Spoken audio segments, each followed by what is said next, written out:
आज की जो क्लास होगी उसमें हम सिर्फ सीधी बात करेंगे, नो बकवास। सीधी बात, नो बकवास। डायरेक्ट हम मुद्दे पे आएंगे, कोई भी बकवास की बातें नहीं करनी है।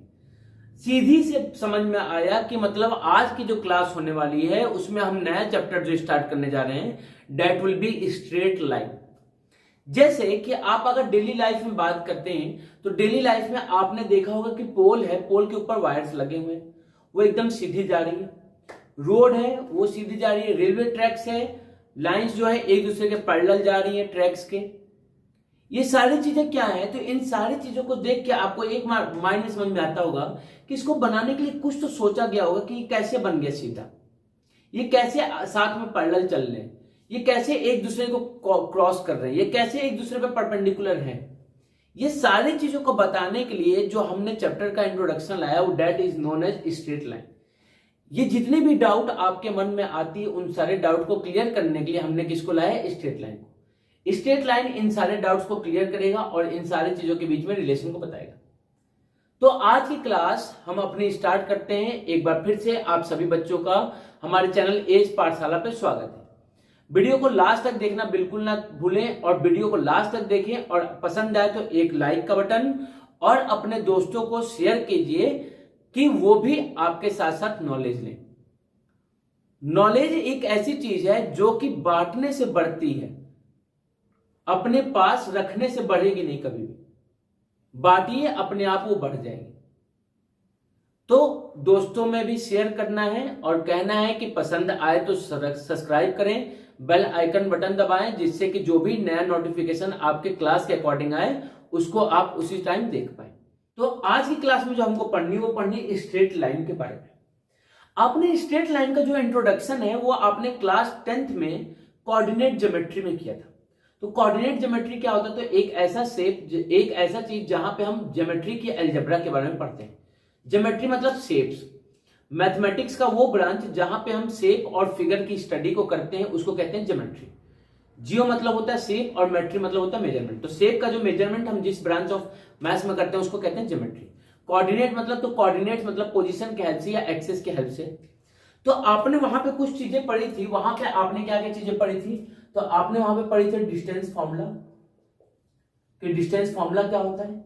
उसके बाद आपने पढ़ा था सेक्शन फॉर्मूला, कि अगर कोई पॉइंट दो पॉइंट्स को किसी पार्ट में डिवाइड करते तो सेक्शन फॉर्मूला क्या आएगा। इसी सेक्शन फॉर्मूला का एक सब पार्ट पढ़ा था क्या, मिड पॉइंट, कि मिड पॉइंट को आप कैसे फाइंड करेंगे या बाइसेक्टिंग पॉइंट को कैसे फाइंड करेंगे। और थर्ड आपने पढ़ा था area of triangle, area of triangle के बारे में पढ़ा। और यहां पे एक पार्ट क्या पढ़ा था कि अगर एरिया ऑफ ट्रायंगल जो है, एरिया ऑफ ट्रायंगल 0 के इक्वल हो गए तो जो तीनों पॉइंट्स होंगे, तीनों पॉइंट्स जो होंगे वो हमारे कोलिनियर हो जाएंगे। दैट मीन्स कि वो ट्रायंगल नहीं बनाएंगे, वो सभी तीनों पॉइंट्स क्या करेंगे, एक ही लाइन पे लाई करेंगे। ये सारी चीजें आपने क्लास 10th में पढ़ी हुई थी। यहां पे जो हमको पढ़ना है वो लाइन से रिलेटेड चीज पढ़ना है। तो लाइन को एक्सप्लेन करने के लिए जो मेन थिंग की जरूरत होती है, जो मेन पार्ट होता है किसी भी लाइन का, that is known as slope. क्या होता है, स्लोप। तो इसमें सबसे पहले जो आपको पढ़ना है वो स्लोप के बारे में पढ़ना है कि स्लोप क्या होता है किसी भी लाइन का। अब किसी भी स्ट्रेट लाइन का स्लोप क्या होता है उसको समझिएगा। तो हमने कहा कि मान लीजिए हमारे पास कोई एक एक्सिस है, एक एक्सिस है और ये हमारी कोई एक लाइन होगी, ये क्या होगी, हमारी एक लाइन। तो आपने कहा ये जो लाइन है ये दो एंगल बना रहा है एक्स एक्सिस के साथ। ये एक एंगल थीटा और एक इधर से बात करें तो ये एंगल फाई। एक ये एंगल बना रहा है थीटा और ये एक एंगल बना रहा है क्या, फाई। और यहां पे थीटा प्लस फाई की बात करें तो आपने कहा थीटा प्लस फाई क्या होगा, 180 डिग्री। थीटा प्लस फाई क्या होगा, 180 डिग्री। दैट मीन्स कि जो लाइन होगा, जो दो एंगल बनाएगा, दैट आर सप्लीमेंट्री एंगल्स। कौन से एंगल होंगे, सप्लीमेंट्री एंगल्स। तो हम कंसीडर किसको करेंगे, क्लॉकवाइज या एंटी क्लॉकवाइज। तो आपने कहा कि भैया हम जो डायरेक्शन है एंगल को उसको कंसीडर करेंगे जो कि पॉजिटिव एक्स एक्सिस के साथ बने एंड एंटी क्लॉकवाइज डायरेक्शन में हो। किसमें, एंटी क्लॉकवाइज डायरेक्शन में। तो positive x axis and anti clockwise. तो कौन सा हुआ, तो आपने को ये थीटा को हम कंसीडर करेंगे। ये जो स्लोप होता है, slope that will gives the inclination of line.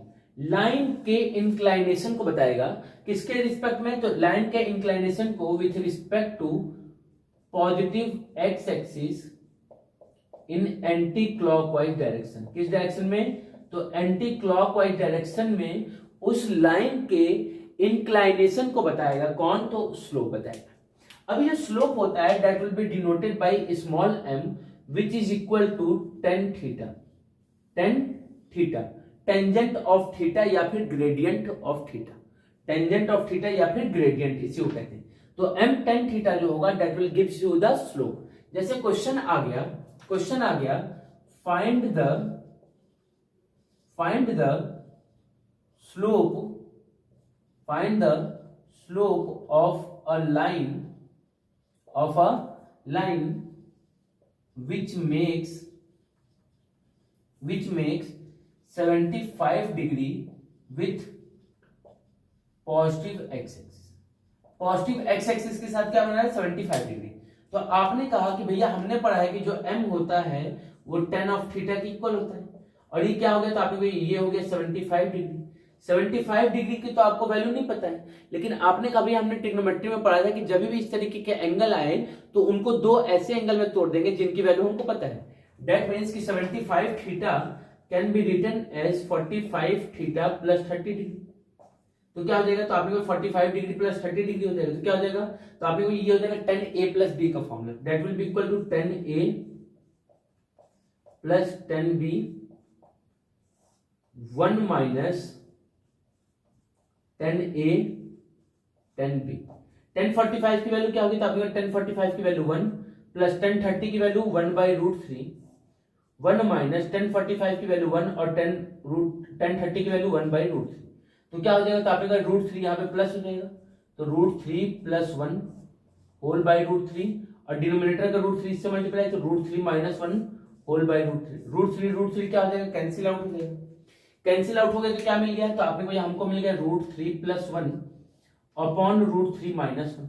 अब क्या करेंगे? इसको तो रैशनलाइज कर देंगे, तो √3 माइनस 1 और √3 माइनस 1, तो ऊपर क्या हो जाएगा? तो आपने कहा √3 प्लस 1 और √3 प्लस 1, तो ऊपर क्या हो जाएगा? तो आपने कहा √3 प्लस 1 का होल स्क्वायर, और नीचे तो a minus b a plus b, तो a square minus b square, √3 का स्क्वायर 3 माइनस 1 दैट इज 2। ये हमारा क्या हो जाएगा? आंसर। तो ये हमारा क्या होगा? तो ये हमारा स्लोप हो जाएगा। किस लाइन का? ऐसी लाइन का जो कि 75 डिग्री हमारा एंगल बना रहा हो। किसके साथ? Positive direction of x axis taking in anti clockwise direction. ये आपने लाइन के स्लोप के बारे में समझा। आपने कहा कि भैया ये एंगल दिया तो स्लोप हमने फाइंड कर लिया। मान लीजिए कुछ ऐसे भी तो कंडीशन होंगे जहां पे हमको एंगल पता ही नहीं होगा, एंगल दिया ही नहीं होगा, उस केस में हम स्लोप को कैसे फाइंड करेंगे? तो अब हम जो पढ़ने जा रहे हैं वो पढ़ने जा रहे हैं slope of a line passing through two points. दो पॉइंट से पास होने वाली लाइन का स्लोप। अगर एक कोई लाइन है जो कि दो पॉइंट से पास हो रही है तो उसका स्लोप क्या होगा, उसको हम पढ़ने जा रहे हैं। तो आपने कभी जो सबसे पहला काम होगा वो हमारा लाइन को ड्रॉ करना होगा। ये हमारा एक्स एक्सिस है और ये क्या है? वाई एक्सिस है। तो हमने माना कि हमारी क्या है? एक लाइन है, हमारी क्या है? एक ये लाइन है जो कि एक पॉइंट x1, y1 से पास हो रही है, और एक हमारी पॉइंट यहां पे है B जो कि x2, y2 से पास हो रही है। x1, y1 से पास हो रही है और x2, y2 से पास हो रही है, और हम लेट कर ले रहे हैं कि ये जो एंगल है वो थीटा डिग्री बना रहा है। किसके साथ? Positive direction of x axis taking in anti clockwise direction. ये हमने लेट किया है, दिया नहीं, लेट किया है। लेट किया है मतलब तो इसकी वैल्यू हमको पता नहीं होगी। आपने कहा कि भैया अगर यहां से देखें तो अगर हम A से ज्वाइन कर दें एक्स एक्सिस को और इससे ज्वाइन कर दें वाई एक्सिस को, तो क्या पता चलेगा कि ये जो कोऑर्डिनेट है वो एक्स एक्सिस पे x1 डिस्टेंस ट्रेवल किया है और वाई एक्सिस पे y1 डिस्टेंस ट्रेवल किया है।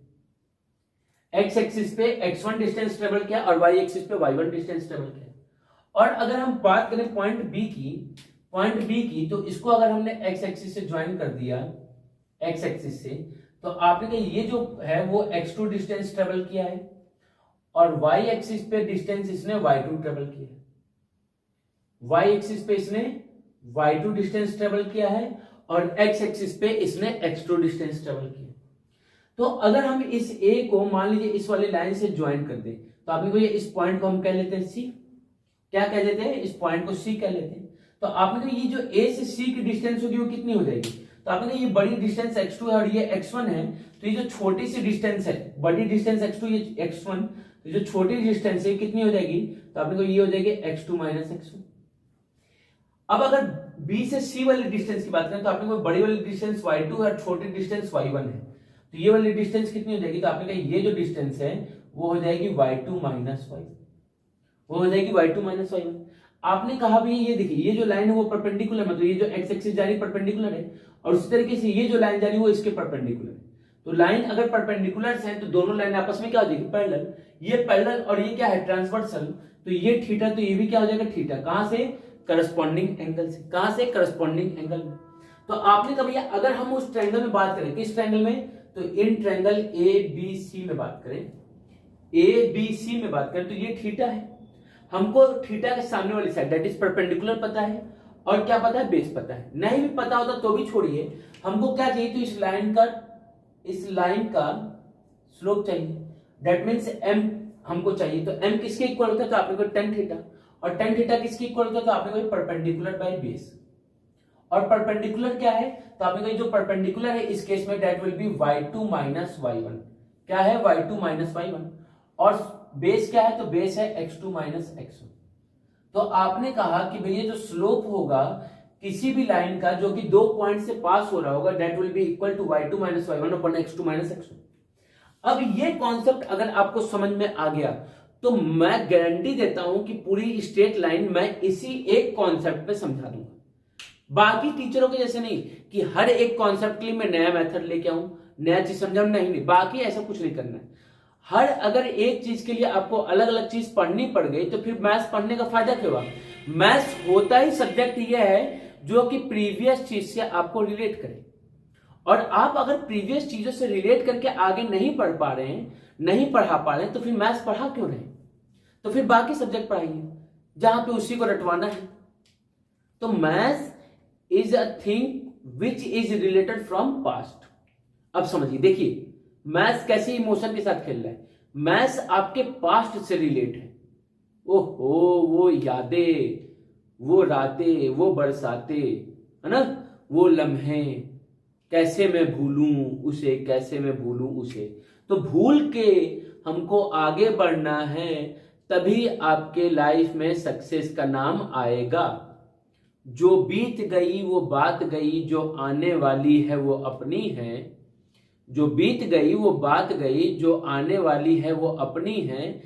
आज अपना कल अपना, चाहो तो हर दिन अपना होने वाला है।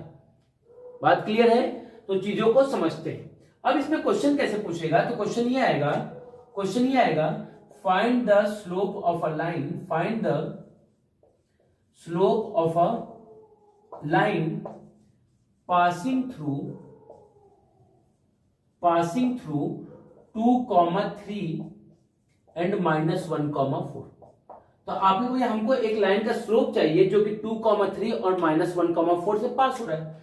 आपने को मान लेते हैं कि ये हमारा x1 y1 है और ये क्या है x2 y2 है, जिसका मन आपको, इसको x2 y2 मान लीजिए, इसको x1 y1 मान लीजिए, उससे कोई भी फर्क नहीं आने वाला। क्यों, क्योंकि देखिए y2 minus y1 x2 minus x1, तो अगर इसको आप x1 माइनस x2 लिखते हैं और इसको y1 माइनस y2 लिखते हैं तो माइनस ऊपर से भी कॉमन नीचे से भी कॉमन आएगा, तो माइनस माइनस कट के फिर वापस से वही इक्वेशन बन जाएगा। तो इक्वेशन पर कोई भी इफेक्ट नहीं पड़ेगा। क्यों, क्योंकि डिनोमिनेटर न्यूमरेटर दोनों जगह हमारे पास माइनस है। इसलिए अगर हमको यहाँ पे स्लोप फाइंड करना है तो हमको क्या पता है कि जो m होता है वो होता है y2 minus y1 upon x2 minus x1।